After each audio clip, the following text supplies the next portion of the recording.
Okay, pole sana na majukumu na kazi. Leo napenda kuzungumza kwa ufupi sana kuhusu mmea huu hapa.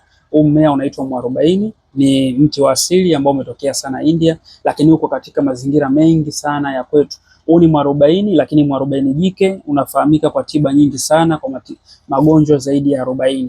Mwarobaini pia unasaidia, moja ya sababu inayosaidia au kitu ambacho kinachosaidia, kinasaidia sana kwenye changamoto ya kuongeza kinga mwilini, lakini pia changamoto za uzazi, harufu mbaya ukeni. Wale watu wanapata changamoto ya harufu mbaya ukeni wanapokuwa wanatumia mwarobaini, unawapa nafasi nzuri sana. Lakini pia hata wale wenye damu chafu inakuwa inawasaidia, watu wenye kisukari inakuwa inawasaidia, afya ya fizi, afya ya meno inakuwa inawasaidia pia.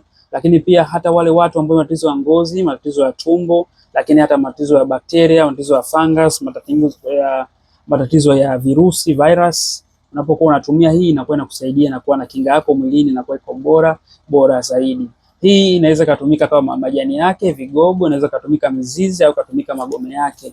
Hii ni mwarobaini, isitumike kwa mama mjamzito. Mama mjamzito hatakiwi kutumia mwarobaini.